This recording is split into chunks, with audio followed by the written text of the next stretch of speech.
And we start round 1 with the win on the die roll. We've got a hand of Mother of Runes, Revoker, Recruiter, Flicker Wisp. We've got a Cavern as well to put human. This is perfectly fine. It's not so great against certain matchups like... we've got nothing to disrupt certain combos, essentially. I'm going to leave this on human though.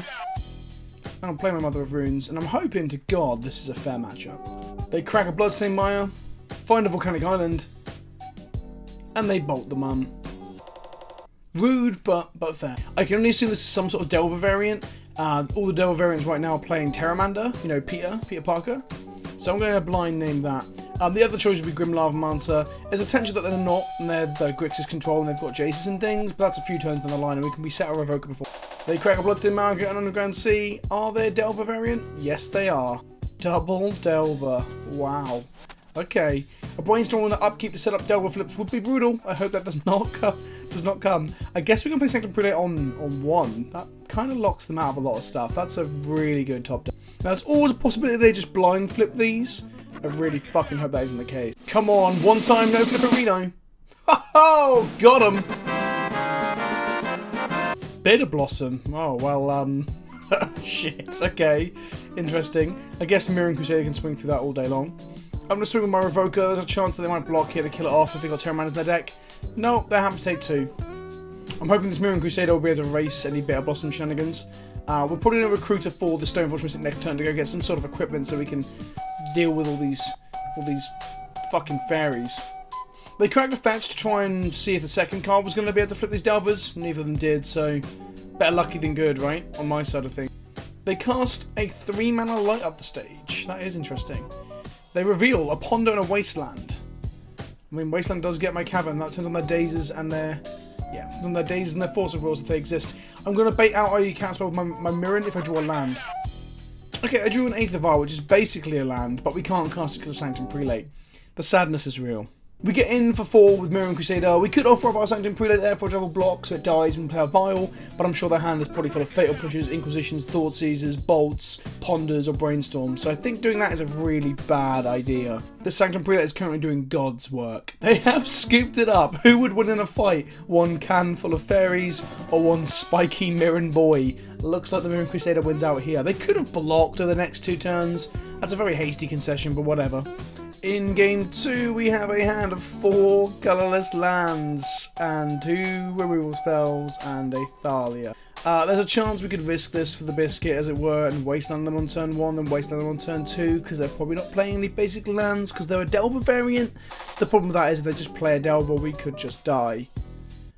Okay, I'm feeling risky and frisky today. Let's give it a shot. Hopefully they just Ponder on turn 1. No, they Inquisition us. Okay, that's also fine, because we're going to Wasteland them. They take Thalia, because obviously resolving a Thalia with all this mana denial is just too good, and they would struggle to beat that as a Delver variant. Do we draw a land? No, we do not. We're going to Wasteland them. We could be in for the long haul here. They play a Wasteland. Interesting. There's a decision tree here. If I Wasteland them, it stops them playing something like a young Pyromancer next turn. But it allows them to play a coloured source, which we could Wasteland them off of. I'm going to go for something that I don't know if it's correct. I'm going to play my Richton Port here to bait out their Wasteland. They Wasteland us, and then they pass the turn with no lands. Good, good. We're going to play another Richardon Port. The Delicate Land Dance, that is Legacy. Come on, guys, do you not want this stuff in Modern? It'd be so much fun. They crack a Delta and find a non-basic island. Obviously, like I said, they just don't tend to play basics. A preordained on our turn, we draw another Richardon Port. So I'm gonna play the Richardon Port and I'm gonna port them up. This is a interesting game of Legacy. I hope they don't have Brainstorm to use the mana in their upkeep. But the upside is if they have Brainstorm and no fetch lands, it could just lock them to whatever's on top of their library. Tappy tap tap tap. Crack a Delta and find another dual land, I would assume. This is the one thing we did not want to happen. A Delver here, if it flips, is a clock that we don't have an answer to. If we draw a white source here, we're pretty happy. Oh, never. Never did not have this. Let's path them. Make sure they have no basics. There is a thing that we could have saved path for a flipped Delver to minimise the life gain, but meh. We're going to tap the black source because the last thing we want to see here is a Gomag Angler. If MTGO will let us. What the hell was that, Modo? Another Delver. Looks like we're doing the same dance all over again, kids. We're going to keep them threat light, play a Thalia and win that way.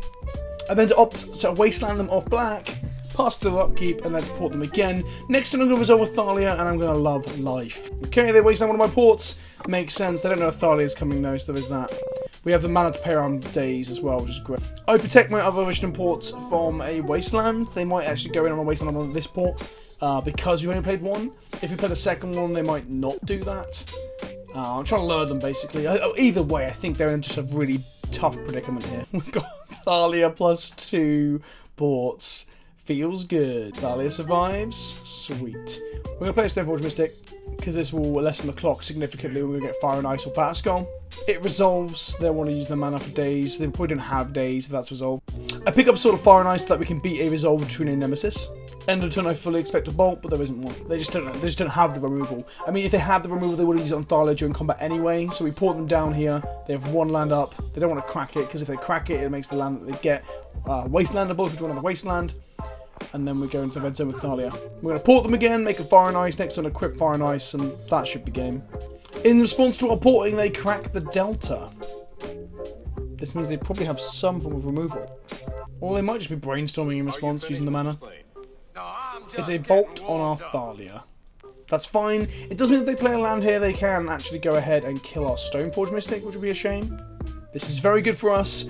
End of turn, we're going to make a Sword of Fire and Ice now. We're going to equip it a Stoneforge Mystic, and this will be the most powerful squire you've ever seen. Something that we should probably keep out of Modern, because it'd just be too good. Way too good when you're dying on turn 3. Let's keep Stoneforge Mystic banned in Modern. We draw the sideboard Disenchant. This is for Dread of Night effects in the sideboard and that Bitter Blossom that we saw. We get into the red zone with the Stoneforge Mystic, and we're going to slap them, and we're going to draw cards, and it's going to feel so good. There are a few things in life that feel as good as connecting with the Sword of Fire and Ice. Oh, damage and card draw. It's just value on a stick. We port them off a Gurmag Angler because a Gurmag Angler can unfortunately block our Stoneforge Mystic right now. We could Plowshare as a Gurmag, but I don't want to have to waste the removal spell. Diabolic Edict. That is a very good removal spell right now. We lose our Stoneforge Mystic. They are clawing their way out, slowly but surely. They've drawn a lot of lands considering they haven't cast any cantrips, if I'm honest. We're going to cast a Mirroring Crusader, keeping your mana up for days if they've got it still in on the play post board. Then we'll place Aether Vial if this gets forced, or days would feel less sad than the Mirroring, I believe. If we had less threats in hand, I'd be more keen to have the Aether Vial online. Because we've got like 2 more threats to lead up with, I'm perfectly fine with having my Aether Vial dazed. They play and resolve, should I say, a True Name Nemesis as we expected at some point in this game. That's why Fire and Ice was our pick. We draw the Council's Judgment for the True Name. I think I fire that off here.